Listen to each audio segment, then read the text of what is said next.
Hello and welcome back to Reading Rule, y'all. I'm Dr. Shay Parton here, coming at you with another series on another fantastic rural YA book. This week, we're starting our 4-part deep dive on Peter Brown Hoffmeister's Too Shattered for Mending. It's going to be good. We'll begin, as we always do, with the summary and first pages. Wherever I have the chance, at conferences, upon meeting a new colleague, after a campus or class visit, I always ask for folks to suggest titles for books that I can add to the list on Literacy in Place. It's so helpful for me in discovering new rural YA books that I didn't know existed. And at last year's UNLV Summit, happening again this year in June, check out the link below in the description for more details on that. Someone recommended Too Shattered for Mending. And a little while after that, Dr. Steve Bickmore of the incomparable Dr. Bickmore's YA Wednesday, link to that in the description below too, introduced me to Hoffmeister, so I'm so excited for the opportunity to read and talk about this powerful book. So here's the summary. In Too Shattered for Mending, we follow Little McCardle as he tries to keep everything together after the disappearance of his grandfather Big and the arrest of his big brother JT. His chickens keep disappearing while he works at the cemetery close to his trailer to save money for a future he hopes to have. He looks out for his younger cousin Willa, hunts and fishes to keep food on the table while trying his best to go to school.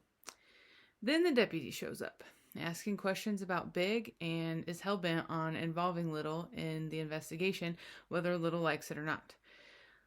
Little then finds himself trying to navigate the waters of love, loyalty, and graduating high school in a town most folks can't wait to get out of, unsure himself whether there's anywhere else worth going.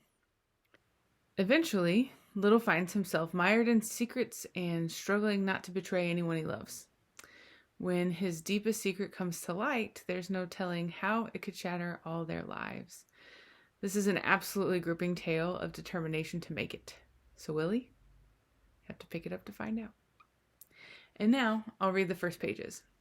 So the first page is a section of a Robinson Jeffers poem called Hurt Hawks, which is where the book gets its title. So I'll read that first. But the great red tail had nothing left but unable misery, from the bone too shattered for mending, the wing that trailed under his talons when he moved. We had fed him 6 weeks. I gave him freedom. He wandered over the foreland hill and returned in the evening, asking for death. So this is the poem that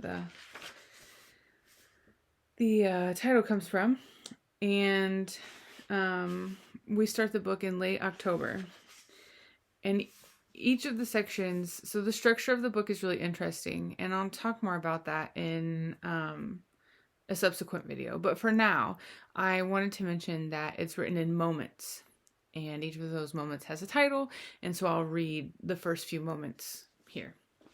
I know the smell of pine loam moldering in the fall. Watch a coyote hunt a house cat in the Chinese cemetery.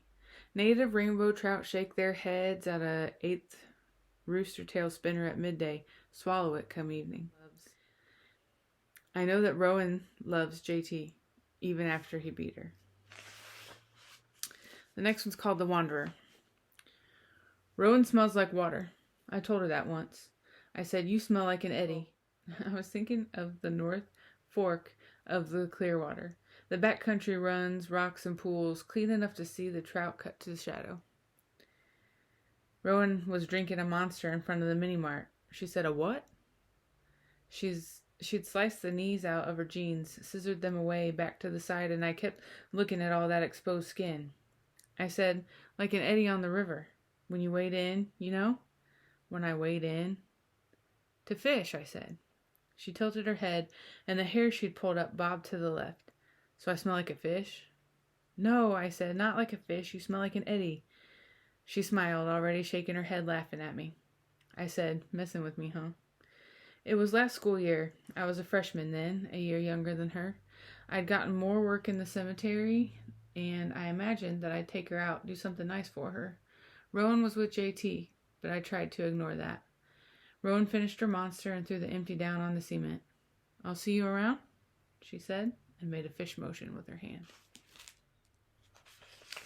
Next is called The Running Kind. Sheriff's deputy pulls off the asphalt of the Idaho 11, drops his Clearwater County cruiser into the flats next to the trampoline. Willa stops jumping and watches, exposes her teeth, sticking her tongue through her front gap. The deputy gets out, walks over to me where I'm searching for chicken eggs in the overgrowth. He says, "Are you the kid they call Little?" I stand up straight, say, "Yep." Let him see my full height, 6'5" and still growing. "All right." He nods, looks up at me, taps his badge. "I'm Deputy White, Sheriff's Department." I know who he is. Know where he lives, up Walker Road toward the National Guard School. Know his mustache and his cruiser. Deputy says, "Have you seen your grandfather lately?" I shake my head. "Not at all?" he asks. "Not at all." Deputy White stares off to the northeast, the cemetery rows, the plots and headstones like teeth bucking up out of the ground. He says, "For how long?" I have the chicken eggs in my left hand, pick the stuck grass between them with my right, look in the same direction as the deputy across the graveyard, say, "Weeks maybe? I don't know." Deputy White hooks his thumb in his utility belt. "You think he's gone down the grade?" He means to Orofino along the Clearwater River, a meth run. I shake my head again. The deputy says, "You don't know, or you won't say." "Can't," I say, "'cause I haven't seen him." I shift the eggs in my hand like a pitcher choosing a baseball. The deputy has his hands on his hips. He's looking past the cemetery now, staring into the hills, the lodgepole pines beyond the Baptist church, the first trees after a slash fire, all the same shade of high green, low gray. He says, "So that's how it's going to be then?" I don't say anything. There's nothing to say to that. Deputy White points at the big house. Darlene's out on that porch now. Uncle Lucky too. "Okay," the deputy says. "If y'all do see him, you tell him I'm looking for him and we need to talk." He's slipped up and I'm following. You got that? "Okay," I say. Darlene and Uncle Lucky don't say anything at all. Their faces are sacks of quickcrete, cigarettes smoking between their fingers. "Now, y'all don't forget it. I want him talking to me real soon, you hear?" The deputy nods at us like he's being friendly, but he unsnaps his holster with his thumb while he smiles, and when he walks to his driver's side door, he circles around the back of his cruiser so he can keep us in front of him. This is the angle the law takes here. Keep your back to the wall. A man could catch a pot shot easy.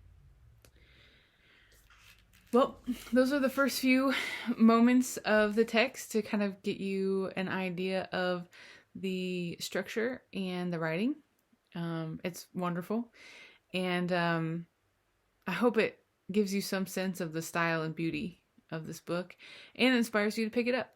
So thanks for tuning in, and join us next week where we'll talk about how rurality functions and is featured in the text. Until then, y'all come back now, would you?